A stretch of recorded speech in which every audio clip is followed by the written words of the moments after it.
A piece of plastic which you see on the road, lying on the road today, it will find its way, which is called the land to sea pathway, from a stormwater drain to a sewer system to a river to the ocean. It will find its way. It will eventually be deposited under the ocean bed. And there are scientists who speculate that by 2050 there will be more plastics in the ocean bed than there are fishes. So we are in a very dangerous situation in terms of how we react to plastic. How much plastic do we produce? How much plastic do we consume? And we have to find ways to reduce it, and there's nothing better than a legal instrument or legally enforceable instrument.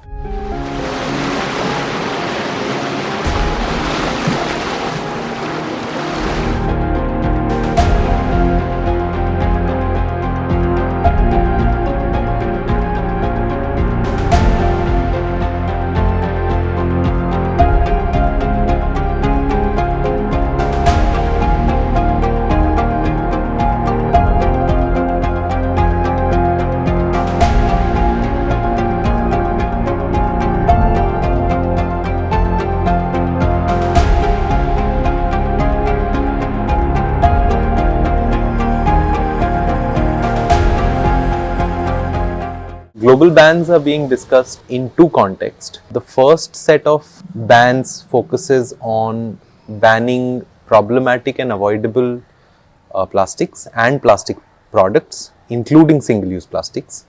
This is being pushed by primarily UK, along with countries like Brazil and Thailand. While these set of countries are demanding global bans, there are countries who agree to this provision, but they want action based on national capacities, based on national legislations, so on and so forth. So which means that action will be mostly nationally driven. The other set of issue that is being discussed at a global level for bans is chemicals of concern. There's a lot of research over the last few years which has said that anywhere between 10 to 16,000 chemicals are used by the plastic industry for making primary plastic polymers. About 40% of these chemicals are not disclosed by the manufacturers themselves. There's enough scientific evidence of certain plasticizers and phthalates like BPA, which are known to be endocrine disruptors.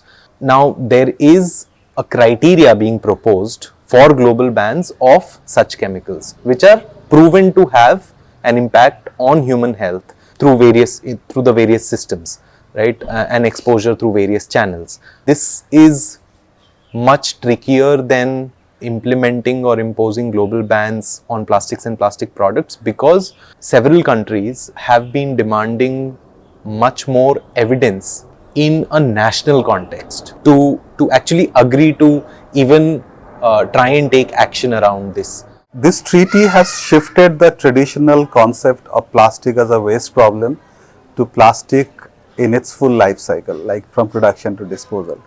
And if you broadly divide this life cycle agenda, then you see where the plastics are getting produced, and then that is more or less the upstream issues where, and then the midstream you are talking basically about the product design and the kind of chemicals and additives are being used.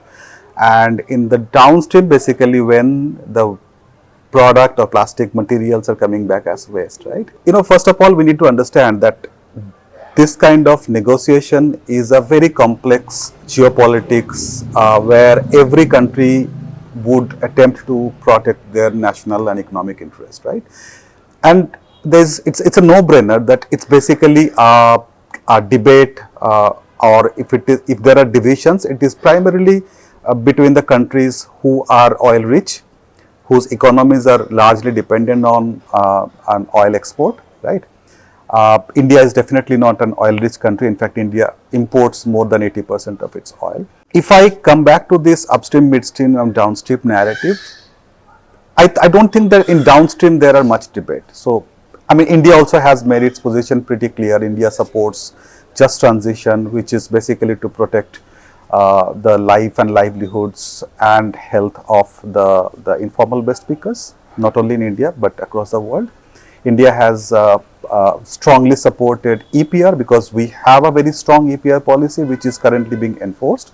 But there are still discussions continuing in the areas where there are possibilities, because this is the final round of negotiation, especially about the primary plastic polymers, it about use of chemicals, it's about production cut.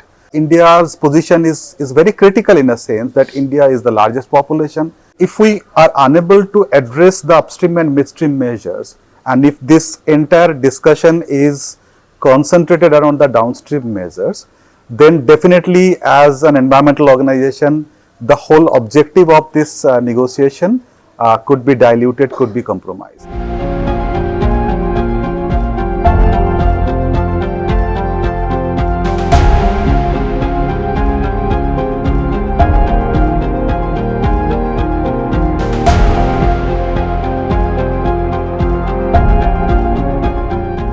First thing is that the treaty is not about hindering economies, but addressing how plastic exacerbates economic inequalities, in the sense that we know from research that a lot of the cost of plastic pollution is going into health, and there's also costs associated with pollution cost itself. So in terms of economic impacts, right now, plastic pollution is having huge impact into our economies.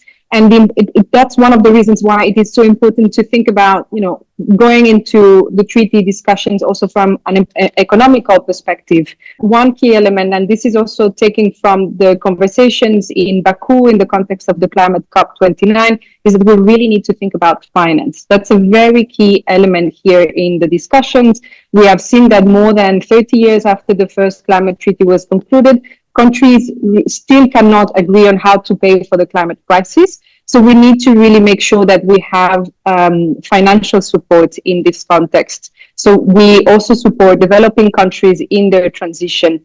And here, one thing that is clear is that there are innovative ways to address that issue, in the sense that one of the key elements that has been mentioned here in Busan and has been gaining a lot of support, and actually where it would be very key to have India on board as well, is to adopt, for example, a fee on production. That small fee would allow to try to close the gap and not to have that blockage on the discussions around who's going to pay for what, and having always that dynamic between developed and developing countries around how to ensure that there's funds that moves forward, because that's a conversation that has been polarizing many negotiations in the past. One of the ideas here that is really getting traction is this idea of perhaps also articulating the idea and implementing the idea of the polluters pay principle. Polluters should bear the cost of pollution. That is particularly relevant here in the context of plastic pollution. And with that fee, we could close that gap and ensure that there is more finance that is that comes into countries, in particular in those that would need the most support for that transition over time.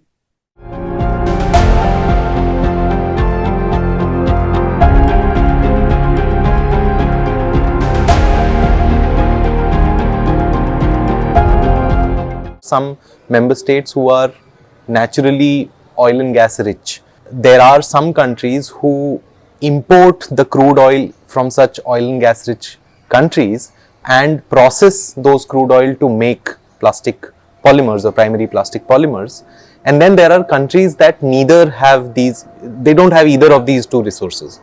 They don't produce oil and gas, they don't produce plastics, and probably they also do not have enough amount of infrastructure to deal with the quantum of plastic waste that they may be generating, all of which is imported into their country, right? So for such countries, I mean, the financial assistance is of highest priority.